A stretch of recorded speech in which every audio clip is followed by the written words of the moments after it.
Captain Kim Tae-ho sat in his command chair aboard the ship New Seoul. The stars looked peaceful through the main window. His crew worked quietly at their stations. Everything seemed normal in space near the Kepler 442 system. Then the alarm rang. "Captain," called his communications officer, "we have an incoming message. It's from the Galactic Coalition." Kim Tae-ho felt his stomach drop. The Coalition never sent messages to human ships unless something was very wrong. He had been a captain for 10 years. He knew that tone in his officer's voice meant trouble. "Put it on the main screen," he ordered. The screen filled with the image of a massive alien creature. Its skin was dark red and covered in scales. Yellow eyes glowed with hate. This was Prime Dominator Krexth of the Vorthak Empire. Behind him stood other aliens from different species. All of them looked angry. Humans. Krexth spoke in perfect English, his voice deep and threatening. "You have spread like a disease across our galaxy. This ends now." Kim Tae-ho stood up from his chair. His heart was beating fast, but he kept his voice calm. "Prime Dominator, this is Captain Kim Tae-ho of the Earth Defense Force. What is the meaning of this transmission?" Krexth's mouth opened, showing rows of sharp teeth. "The meaning is simple, human. Your species has grown too bold. You have built colonies on 17 worlds. You send your ships wherever you please. You act as if you belong among the stars. We have followed all galactic laws," Kim Tae-ho replied. "Our colonies are in unclaimed space. We have trading agreements with many species." "Trading agreements?" Another alien stepped forward. This one looked like a tall, thin robot made of silver metal. Its voice was cold and mechanical. "I am Nexus Prime of the Nethys Collective. Your so-called agreements mean nothing. You threaten the natural order." Kim Tae-ho felt confused. "How do we threaten anyone? We are peaceful explorers." Krexth laughed, a sound like breaking glass. "Peaceful? Your species learned to fly between stars only 200 years ago. Most species take thousands of years to spread so far. You grow too fast. You learn too quickly. You're dangerous." The alien leader raised one massive hand. Behind him, the other coalition members nodded. "We have watched your kind. You fight wars on your home planet for thousands of years. You create weapons that can destroy entire worlds. You never stop, never rest, never accept limits, and that is our past," Kim Tae-ho said. "We learned from our mistakes. We want peace now." "Lies," hissed a snake-like alien with purple skin. "We have studied your history. Humans only understand strength. You respect only force. So we will speak in the language you know best." Krexth stepped closer to the camera. His yellow eyes seemed to look right through the screen at Kim Tae-ho. "Hear this ultimatum, human. You have 72 standard hours to abandon all colonies beyond your birth system. Return to your primitive homeworld. Stay there forever. If you refuse, we will destroy every human in the galaxy." Kim Tae-ho felt cold. "You cannot be serious. Those colonies have millions of people, families, children." "Not our concern," Nexus Prime replied. "You should have thought of that before expanding where you do not belong." The captain tried to think of something to say. Some argument that might change their minds. "What if we agree to stop expanding? What if we promise to stay where we are now?" "Unacceptable," Krexth growled. "You humans never keep promises. You always want more, always push further. We know your kind too well." Another alien spoke up. This one looked like a giant insect with 6 arms. "The decision is final. 72 hours. Abandon your colonies or watch them burn." Kim Tae-ho felt anger rising in his chest. "And if we refuse?" Krexth smiled, showing all his sharp teeth. "Then you will learn why the Galactic Coalition has ruled this galaxy for 10,000 years. We have destroyed species far older and stronger than humans. Your ships are toys compared to our fleets. Your weapons are sticks and stones next to our power." The alien leader raised both arms wide. "We offer you this choice because we are merciful. Return to your homeworld and live as primitives, or stay in space and die as heroes. Either way, the galaxy will be cleaner." "You are making a mistake," Kim Tae-ho said quietly. "Are we?" Krexth leaned forward. "Tell us, human. What can your small fleets do against our armadas? What can your simple weapons do against our shields? What can your short lives accomplish against our eternal patience?" Kim Tae-ho looked at the alien leader for a long moment. When he spoke, his voice was steady and calm. "You will find out." Krexth laughed again. "Brave words from a dead species. 72 hours, human. Use them wisely." The transmission ended. The screen went black. Kim Tae-ho stood in the sudden silence of his bridge. His crew looked at him with worried faces. Finally, his communications officer spoke. "Captain, should I send this message to Earth Command?" Yes, Kim Tae-ho said. Send it immediately. Highest priority. He sat back down in his chair and stared out at the stars. They did not look peaceful anymore. Now they looked like a battlefield waiting to happen. On Earth, Admiral Park Soo-jin received the message 1 hour later. She watched the recording 3 times before calling an emergency meeting. Ambassador Choi Young-mai joined by video link from the diplomatic station near Jupiter. Dr. Lee Won-sik was pulled from his lab, where he had been studying alien technology. Opinions? Admiral Park asked when the recording finished. They are serious, Dr. Lee said immediately. I have studied coalition history for 20 years. When they give ultimatums, they follow through, always. Ambassador Choi looked tired. I can try to open negotiations. Maybe we can find a compromise. No, Dr. Lee shook his head. They have already decided. This ultimatum is just a formality. They want us gone, and they have the power to make it happen. Admiral Park stared at the star charts on her wall. 17 human colonies marked in blue dots. Millions of lives depending on her decisions. How much time do we have? She asked. 71 hours and 34 minutes, her aide replied. The Admiral was quiet for a long time. Finally, she spoke. Contact all fleet commanders. Emergency protocols. And send a message to the colonies. What should the message say? The aide asked. Admiral Park looked at the stars again. Tell them we are not abandoning them. Tell them humanity does not run from bullies. And tell them to prepare for war. Dr. Lee looked worried. Admiral, their technology is far ahead of ours. Their fleets outnumber us 50 to 1. This could be the end of our species. Admiral Park smiled, but it was not a happy smile. Maybe. Or maybe these aliens are about to learn something about humans that they should have learned before threatening our children. She turned to face the others. They think they know us because they studied our wars. But they only see the fighting. They do not see what we fight for. They do not understand what happens when you threaten a human family. The countdown had begun. In 71 hours, the galaxy would discover what happened when someone chose war with humanity. The 72 hours passed like a bad dream. When the deadline came, humanity's answer was clear. Not a single colony ship left its home. Not one human settlement lowered its flag. Commander Oh Hyun-woo stood on the bridge of his flagship Incheon above Proxima Centauri. This was humanity's first colony beyond Earth. His grandmother had been born here. He would not let it fall without a fight. Contact from Coalition Fleet. His communications officer reported. They are demanding surrender. Tell them no. Oh Hyun-woo said simply. Through the main window he could see them coming. 12 massive ships, each one larger than his entire fleet. They moved slowly through space like metal mountains. Their weapons could turn planets into glass. Everyone knew this. But Oh Hyun-woo had studied human history. He knew about David and Goliath. He knew that size was not everything. All ships, attack pattern Delta, he ordered. Hit and run. Never stay in one place too long. His small fleet spread out and attacked from different directions. The coalition ships were huge and powerful, but they were also slow. Human ships were fast and could change direction quickly. The battle began. Coalition weapons lit up space with deadly energy beams. Where they hit, human ships disappeared in bright flashes. But for every human ship destroyed, the smaller vessels scored hits on the giant enemy vessels. Their shields are strong, his weapons officer reported. Our shots barely damage them. Keep firing, Oh Hyun-woo ordered. Aim for the same spots. Every hit weakens them a little more. The battle lasted 6 hours. When it ended, Oh Hyun-woo had lost half his fleet. But one coalition ship was badly damaged and limping away. The others had burn marks across their hulls. The aliens sent another message. Surrender now or we will destroy your planet. Come and try, Oh Hyun-woo replied. On the planet below, Colonel Shin Dong-hyuk organized the evacuation of civilians. But many people refused to leave. This was their home. Their children had been born here. They would rather die than run away. Sir, one of his soldiers said, the women and children are hiding in the underground shelters, but the men want to fight. Shin Dong-hyuk nodded. He understood. These were not soldiers, but they were humans. When someone threatened their families, humans became dangerous. Give them weapons, he ordered. Teach them to fight. If the aliens want this planet, they will pay for every meter. Meanwhile, at a secret base in the asteroid belt, engineer Yoon Mi-young worked on humanity's most important project.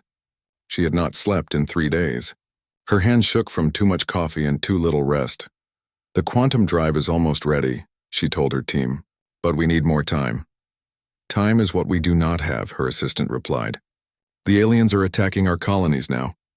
Through the walls of the asteroid base, they could hear the sounds of distant battles. Coalition fleets were moving against human worlds everywhere. The war had truly begun. Yun Mi-young looked at her calculations one more time. The quantum drive would let human ships travel instantly across vast distances. It would change everything, but it needed to work perfectly the first time. There would be no second chances. "Run the tests again," she ordered. "Check every number twice." Back at Proxima Centauri, the Coalition fleet prepared for orbital bombardment. Their weapons charged with deadly energy. But before they could fire, something unexpected happened. Colonel Shin Dong-hyuk had hidden missile launchers all over the planet. When the alien ships came close enough, he fired everything at once. Hundreds of missiles rose from the surface like angry bees. Most of the missiles were destroyed by alien defenses, but some got through. They hit the Coalition ships and exploded against their hulls. The damage was small, but it surprised the aliens. They had expected humans to surrender when faced with overwhelming force. Instead, the humans fought back with everything they had. "Impressive," said the Coalition fleet commander, a tall alien with blue skin and 4 arms. "But futile. Begin bombardment." The alien weapons fired down at the planet. Cities disappeared in balls of fire. Mountains were turned to dust. But from the underground shelters, humans continued to fight. Small groups of soldiers came out at night to attack alien landing parties. They used hit-and-run tactics learned from Earth's ancient wars. They struck fast and disappeared before the aliens could respond. The Coalition had expected to conquer Proxima Centauri in one day. Instead, the battle lasted 2 weeks.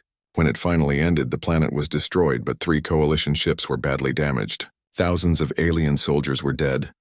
The Coalition fleet commander sent a report to his superiors. "Humans do not fight like civilized species.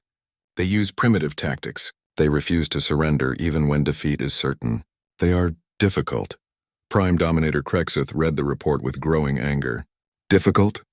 They are primitives with simple weapons. How can they be difficult?" "Sir?" his aide replied carefully. "Perhaps we underestimated their willingness to die for their beliefs." Krexith slammed his fist on his desk. "Beliefs do not stop plasma cannons. Courage does not defeat superior technology. Send more ships. Crush them completely." But across human space, the same story was repeated. On New Busan, human colonists fought from house to house.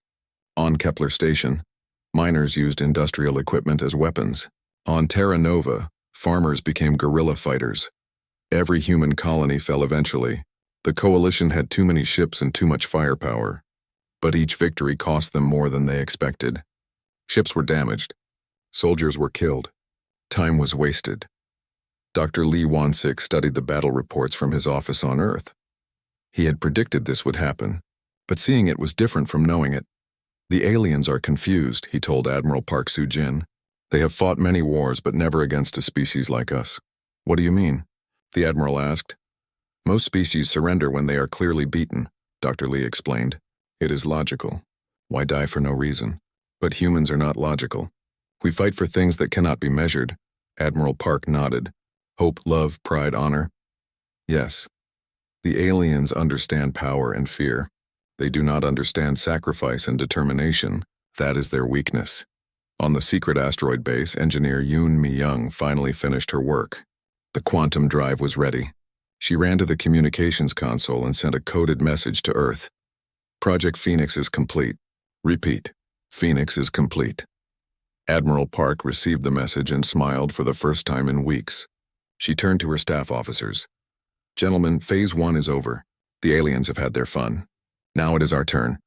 She walked to the star map and pointed at the Coalition fleet positions. "They think they have won because they destroyed our colonies. They do not realize that those colonies were just the beginning." "Admiral?" one officer asked. "The colonies were our children," she said quietly. "And someone just hurt our children. Now they are going to learn what happens when you make that mistake." She pressed a button on her desk. Across human space, secret bases began to activate. Hidden factories started producing weapons. Sleeper agents woke up and began their missions. The aliens had won the first battles. But the war was just beginning. In space, near the ruins of Proxima Centauri, Commander Oh Hyunwoo floated in an escape pod. His ship was gone. His fleet was destroyed. But he was still alive, and he was still angry. Through the small window of his pod, he could see coalition ships celebrating their victory. They thought it was over. "Enjoy it while you can," he whispered. "You have no idea what is coming for you." Far away in the deep darkness between stars, something was moving. Ships unlike anything the galaxy had ever seen were preparing for battle. Humanity's real fleet was coming, and it was nothing like what the aliens expected. The siege had begun. But humanity's answer was about to arrive. Dr. Han Eun-soo had been waiting 20 years for this moment. Deep inside an asteroid in the Vega system, her secret laboratory finally came to life. Red lights flashed as automated systems activated all around her. "Project Prometheus is now active," she announced to her small team. "Begin Phase 2 operations." The other scientists looked nervous. They had all volunteered for this mission, but knowing about it and living it were different things. For 20 years they had hidden in this asteroid, building weapons that no one else knew existed. "Are you sure this will work?" asked her assistant, Dr. Park Min-ho. Han Eun-soo smiled. She was 60 years old and had gray hair, but her eyes were bright with determination. "The aliens think they know everything about humans. They studied our wars, our weapons, our tactics, but they never found this." She pointed to the screens around them. Each one showed a different hidden base coming online. There were 57 secret facilities spread across human space. All of them had been built in complete secrecy over the past 2 decades. "How did we hide all this?" Park Min-ho asked. "We did not hide it," Han Eun-soo replied. "We disguised it." The aliens saw mining operations, research stations, and commercial factories. They never suspected that we were preparing for war. Meanwhile, Captain Jung So-young sat in the pilot seat of her ship Ghost of Gwangju. Her vessel looked like an ordinary cargo transport, but that was just another disguise. Hidden inside were weapons and technology that the Coalition had never seen. "Stealth systems online," her engineer reported. "We are invisible to their sensors," Jung So-young nodded. She was young for a captain, only 35, but she had trained for this mission her entire adult life. "Take us to the Coalition supply depot at Rigel. Time to introduce ourselves." Her ship moved silently through space. The Coalition had captured 3 human systems and set up supply bases to support their fleets. They thought these bases were safe behind their defensive lines. They were wrong. The Ghost of Gwangju appeared next to the alien supply depot without warning. One moment there was empty space. The next moment Jung So-young's ship was there, weapons armed and ready. "Surprise," she whispered, and pressed the firing button. The Coalition base exploded in a ball of fire. Alien ships tried to respond, but Jung So-young's vessel vanished before they could target it. Her stealth technology made her ship invisible to their sensors. "Base destroyed," she reported over secure communications. "Moving to next target." General Kang Ji-hoon received her report at the hidden command center on Ceres. He was a big man with scars on his face from old battles. He had fought in 3 wars before the aliens arrived. Now he was fighting his 4th and most important one. "Excellent work," he told Jung So-young. "Continue the mission." He turned to his staff officers. "How many bases have we hit today?" 12, sir," came the reply. "All destroyed with no losses on our side." Kang Ji-hoon smiled grimly. The aliens had expected to fight human fleets in open battle. Instead, they faced an enemy that struck from nowhere and disappeared like ghosts. "Sir," one officer said, "we are receiving reports from our other teams. Operation Wasp Sting is proceeding perfectly." This was the code name for humanity's new strategy. Instead of building large fleets like the aliens expected, humans had created thousands of small, fast ships. They moved in swarms, attacking weak points and avoiding strong ones. On the Coalition flagship Eternal Dominance, Prime Dominator Krexth was learning about this new threat. His aide brought him reports of destroyed bases and missing supply convoys. "How are they doing this?" he demanded. "Our sensors show nothing. Our defenses detect no attacks." "Sir," the aide replied nervously, "it appears that human technology is more advanced than we believed." Krexth roared with anger. "Impossible! We have studied their ships. We know their weapons. They are primitives." But the reports kept coming. Human ships were appearing everywhere, striking without warning, then vanishing before the Coalition could respond. It was like fighting shadows. Back in his asteroid laboratory, Dr. Han Yun-soo watched the battle reports with satisfaction. Her quantum stealth technology was working perfectly. Coalition sensors could not detect ships using her new cloaking systems. "Doctor," Park Min-ho said, "the aliens are starting to group their fleets together for protection." "Good," she replied. "That is exactly what we want them to do." She walked to another console and began typing commands. "Activate the swarm protocols. Time for Phase 3. Across human space, hidden factories began producing a new type of weapon. These were not large ships or powerful cannons. They were small, smart missiles that could think for themselves. General Kang Ji-hoon watched as the first swarm was released. 10,000 tiny missiles, each one no bigger than a person, flew toward a coalition fleet. The aliens detected them easily and prepared to shoot them down. But these missiles were different. When the alien weapons fired, the missiles scattered in all directions. They moved like a school of fish flowing around the enemy defenses. Most were destroyed, but hundreds got through. Each missile that hit an alien ship carried a special payload, not explosives, but something much more dangerous to the coalition. Computer viruses. Scientist Nam Hye-jin had created these digital weapons after studying captured alien technology.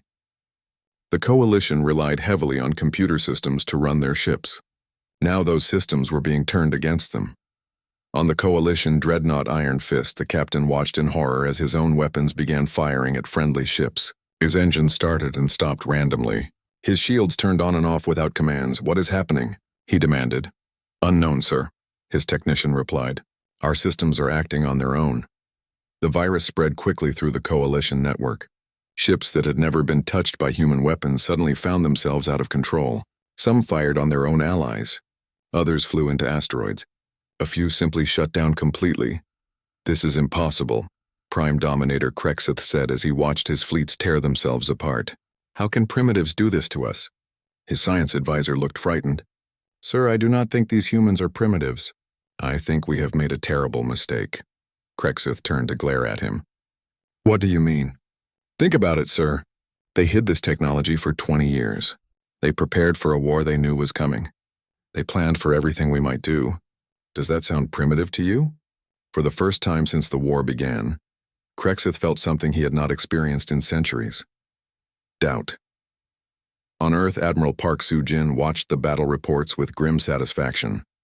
The tide was turning. Coalition fleets were in chaos. Their supply lines were cut. Their computer systems were compromised. "Ma'am," her aide said, "we are receiving surrender requests from 3 coalition species." "Denied," she replied immediately. "They chose war. Now they will see it through to the end." Ambassador Choi Young-mi, who was also in the command center, looked concerned. "Admiral, perhaps we should consider negotiations." "No," Park Soo-jin said firmly. "They had their chance for peace. They rejected it. They chose to threaten our children. Now they will learn the cost of that choice." She turned to the main screen, which showed the positions of all forces in the galaxy. Red markers showed coalition fleets. Blue markers showed human forces. For the first time since the war began, there were more blue markers than red ones. "How is this possible?" Choi Young-mi asked. "A month ago, they outnumbered us 50-1. "They still do," the Admiral replied. "But numbers mean nothing if you cannot use them effectively. We have turned their strengths into weaknesses."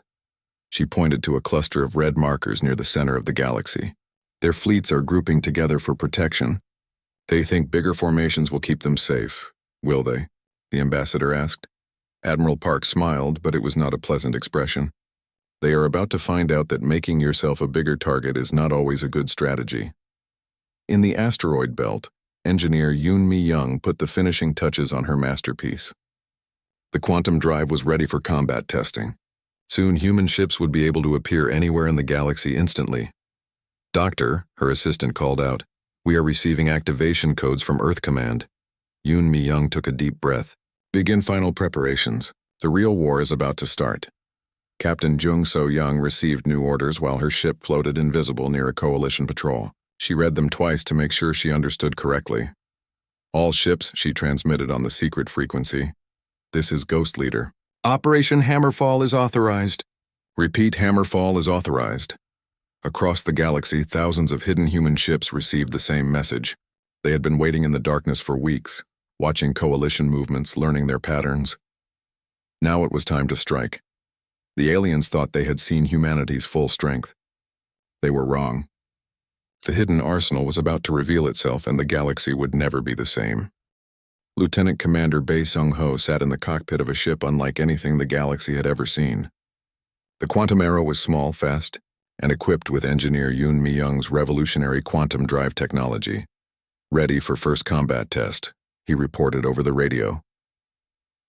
In the command center on Ceres, General Kang Ji-hoon watched the readouts carefully. "You have authorization, Commander. Show them what humanity can do." Bae Sung-ho smiled and activated the quantum drive. One moment he was floating in empty space near Earth. The next moment he was behind enemy lines deep in coalition territory.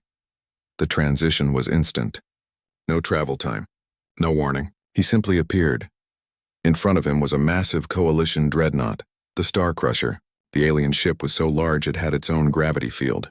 Its weapons could destroy entire moons. But size meant nothing when the enemy could appear anywhere without warning. Bae Sung-ho fired his quantum torpedoes at point-blank range. The alien ship's shields were facing forward, expecting attacks from that direction. They could not stop weapons fired from directly behind. The torpedoes tore through the dreadnought's hull like paper. Explosions ripped across its surface. The ship began to break apart. Before the aliens could respond, Bae Sung-ho activated his quantum drive again. He vanished, reappearing next to another enemy ship 50,000 kilometers away. "Target destroyed," he reported, moving to next objective. On the coalition flagship, Prime Dominator Krexth watched in disbelief as his most powerful ship died. The attack had come from nowhere. His sensors showed no enemy vessels in the area. "How?" he demanded. "How did they get behind our lines?"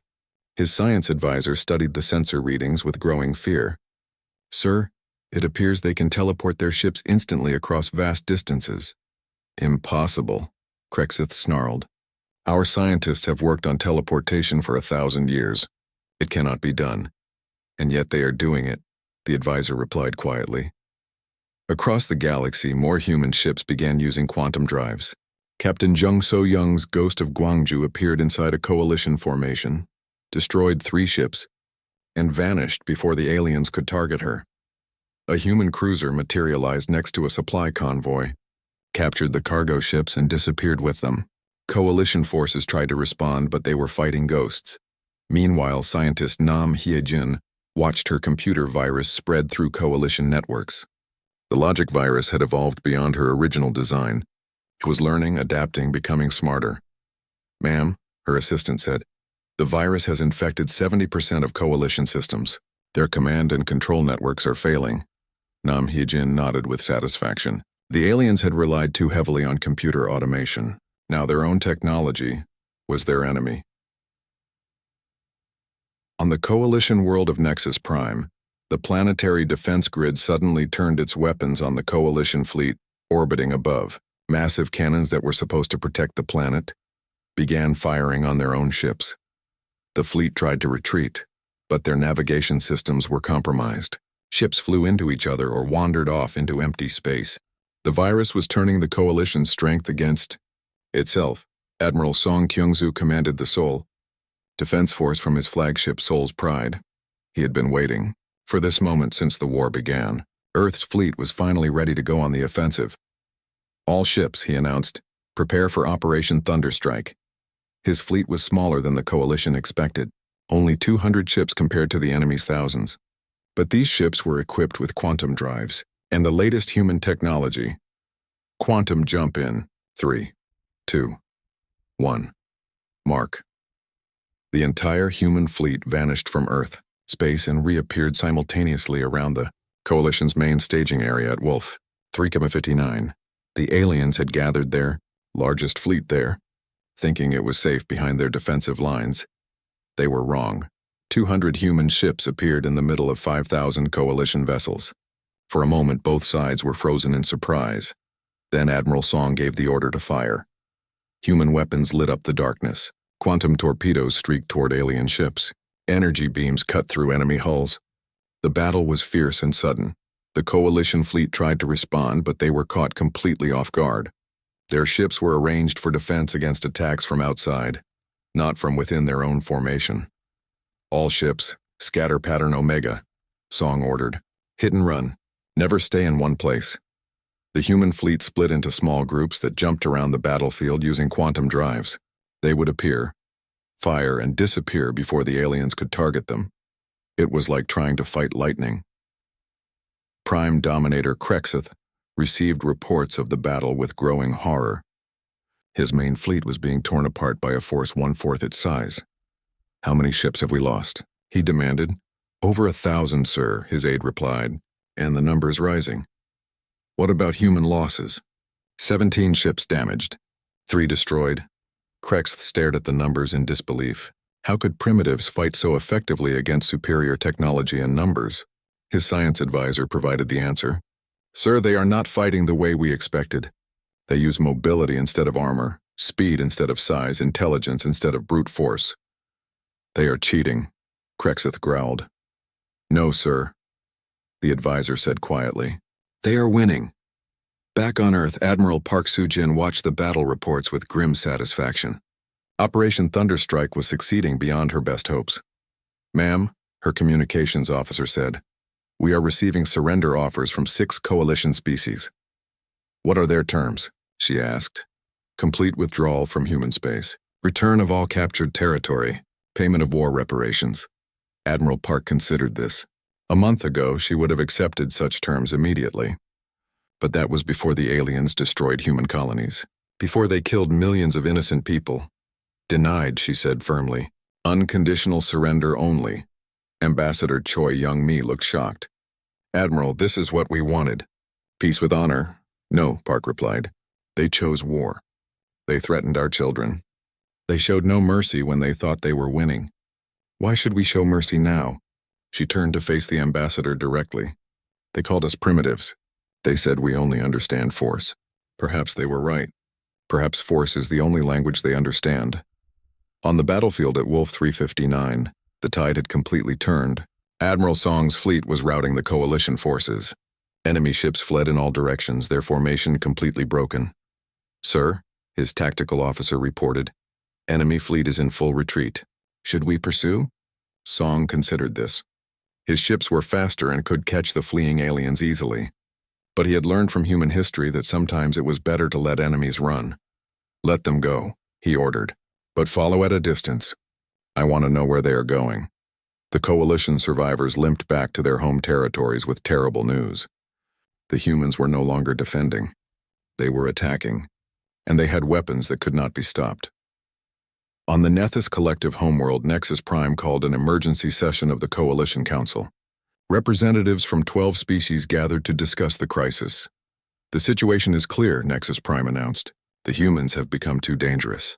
We must end this war immediately. Impossible, Krexith argued. We cannot show weakness to primitives. Primitives? Asked the delegate from the Aquilin Empire. These primitives just destroyed our main fleet. They have technology we cannot understand. They fight with tactics we cannot predict.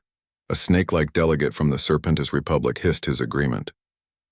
We have lost 50% of our forces. Our computer systems are compromised. Our supply lines are cut. How is this victory? Krexith slammed his fist on the table. We still outnumber them. We still have the stronger weapons. Do we? Nexus Prime asked coldly. They can appear anywhere instantly. They turn our own technology against us. They refuse to fight by our rules. What advantage do numbers give us against such an enemy? The debate continued for hours, but the conclusion was becoming clear. The coalition was losing a war they had thought would be easy to win. On Earth, Dr. Lee Wansik watched the alien communications with interest. Human intelligence had broken coalition codes weeks ago. He knew about their debates and their fears. They are fracturing, he reported to Admiral Park. The coalition is falling apart. Good, she replied. Fear is a powerful weapon. Let them argue among themselves. Admiral, Dr. Lee said carefully. Some of their species had no choice in this war. The Vorthak Empire forced them to join the attack. Admiral Park's expression did not change. They chose to attack our colonies. They chose to kill our people. They made their choice. Now they live with the consequences. She turned to her staff. Prepare for Phase 4 operations. It is time to take this war to their home systems. Lieutenant Commander Bae Sung-ho received new orders while drifting invisible near a coalition border outpost. He read them twice, then smiled grimly. The orders were simple. Begin strategic strikes on coalition homeworlds. The aliens had started this war by attacking human colonies. Now humanity would return the favor, but humans would do it better. President Moon Jae-young stood in the Oval Office, looking out at the gardens where her children used to play. The coalition's final desperate message had just arrived. They were sending every remaining ship to attack Earth itself. "Madam President," her aide said, "Admiral Park is requesting permission to send our final transmission to the galaxy." Moon Jae-young nodded. She had written these words herself, choosing each one carefully. The message would be broadcast on all frequencies in every known language. Every species in the galaxy would hear it. "Send it now," she ordered. Across the galaxy, on planets and ships and space stations, beings of 100 different species received the transmission. The image showed President Moon Jae-young sitting calmly at her desk, hands folded, expression serious but unafraid. "People of the galaxy," she began, her voice clear and strong. "6 months ago, the Galactic Coalition demanded that humanity abandon our colonies and return to our homeworld. They said we were primitives who did not belong among the stars." She paused, letting the words sink in. "When we refused, they attacked our colonies. They killed millions of innocent people, men, women, and children who had never harmed anyone. They did this to teach us our place." Her voice grew colder. "Today, the Coalition sends their remaining fleets to destroy Earth itself. They believe they can end our species and erase us from history. They are welcome to try." She leaned forward, looking directly into the camera. "But first, let me deliver humanity's response to their ultimatum." She stood up, her image filling the screen. "You chose war. You rejected peace. You threatened our children. You called us primitives and demanded we kneel." Her voice rose, carrying the anger of an entire species. "You chose war. Now witness our wrath." The transmission ended. On the Coalition flagship Final Judgment, Prime Dominator Krex watched the human message with growing rage. "Primitives," he snarled. "They dare threaten us."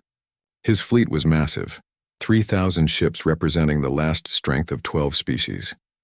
They had traveled for weeks to reach Earth's system. Nothing the humans had could stop them. "Sir," his navigator reported, "we are entering the Sol system now." Krexith smiled, showing his sharp teeth. "Begin the attack. Turn their homeworld to ash." But as his fleet moved toward Earth, something unexpected happened. Space around them began to light up with defensive platforms that had been invisible until now. Captain Lim Dong-wook commanded the Sol defense grid from his control station on Luna. For 50 years, humanity had been building hidden defenses around their home system. Now those defenses came to life. "All platforms weapons-free," he announced. "Protect Earth at all costs." Thousands of weapon platforms appeared throughout the solar system. They had been disguised as asteroids, hidden in the rings of Saturn, buried in the ice of Europa. Now they revealed themselves and began firing. The Coalition fleet found itself under attack from every direction. Powerful energy beams struck their ships from weapons hidden on Mars. Missile swarms launched from the asteroid belt. Even the moon itself opened up to reveal massive cannons. "Impossible," Krexith gasped as his fleet took heavy casualties. "Earth is supposed to be defenseless." His science advisor shook his head. "Sir, these humans have been preparing for this war much longer than we thought. Earth is not a planet. It is a fortress. The battle raged for hours. Coalition ships died by the hundreds, but they pressed forward toward Earth. They had come too far to turn back now." That was when Admiral Yang Se-ri arrived with humanity's final fleet. She appeared not from one direction, but from 12 different points around the solar system. Using quantum drives, her ships materialized simultaneously near every Coalition formation. "All ships," she broadcast, "commence Operation Final Answer." But Yang Se-ri's fleet was just the beginning. At the same moment, human forces struck 12 Coalition homeworlds simultaneously. Lieutenant Commander Bae Sung-ho led the attack on Vorthak Prime. Captain Jung So-young hit the Nethys homeworld. Admiral Song Kyung-soo struck the heart of the Aquilan Empire. For the first time in galactic history, one species was attacking 12 others at the same time and winning. On Vorthak Prime, Bae Sung-ho's quantum fighters appeared above the capital city without warning, but he was not there to destroy civilians. His orders were more precise. "Target the military command center only," he told his pilots. "No civilian casualties." The attack was surgical and devastating. Within minutes, the Vorthak military command was in ruins. Their fleet coordination collapsed. Their armies were left without orders. Similar scenes played out across coalition space. Humans struck with overwhelming force, but they targeted only military assets. They could have destroyed entire planets, but they chose not to. This restraint was more terrifying to the coalition than any weapon. It showed that humanity had the power to destroy them, but was choosing to spare civilian lives. It demonstrated control, discipline, and mercy, virtues the coalition had not expected from primitives. Back in Earth's system, Prime Dominator Krexth watched his fleet die around him. Of his 3,000 ships, fewer than 500 remained. Earth still hung untouched in space, protected by defenses he had never imagined. "Sir," his communications officer said, "we are receiving surrender offers from 11 coalition species." Krexth turned in shock. "What?" "Sir, our homeworlds are under attack. Our fleets are destroyed. Our leaders are requesting immediate ceasefire." For the first time in his long life, Krexth felt true fear. How had primitives accomplished this? How had a single species defeated an alliance that had ruled the galaxy for 10,000 years? His science advisor provided the answer. "Sir, they are not primitives. They never were. We made assumptions based on their short history in space. We forgot that a species' age in the galaxy does not determine its intelligence or capability." Krexth stared at the tactical display showing coalition defeats across the galaxy. But how did they prepare for this? How did they know we would attack? "Because," the advisor said quietly, "they understand something we do not. They understand that peace is not the absence of conflict. Peace is being prepared for war but choosing not to fight." "They wanted war," Krexth growled. "No, sir. They prepared for war. There is a difference." On Earth, President Moon Jae-young received reports of coalition surrender requests from around the galaxy. She sat in the Situation Room with Admiral Park Soo-jin and the other military leaders. "Terms?" she asked. "Complete withdrawal from human space," Admiral Park reported. "Return of all captured territory. Dissolution of military alliances aimed at humanity. Reparations for destroyed colonies." "And Prime Dominator Krexth? Still fighting, ma'am. His personal fleet refuses to surrender." President Moon Jae-young considered this. The war was effectively over. Humanity had won, but Krexth's continued resistance could lead to more unnecessary deaths. "Open a channel to his flagship," she ordered. Moments later, Krexth's image appeared on the main screen. The alien leader looked exhausted and defeated, but his eyes still burned with hatred. "Human," he snarled. "You may have won, but you will never have peace.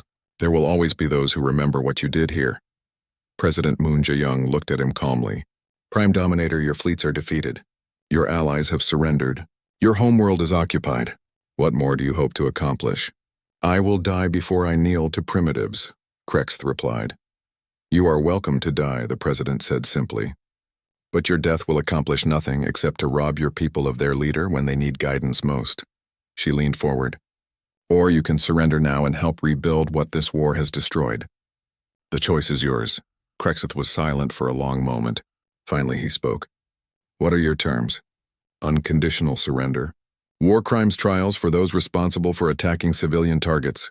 Reparations. And a new galactic council where all species have equal representation." "Equal representation?" Krexth asked. "You could rule the galaxy now.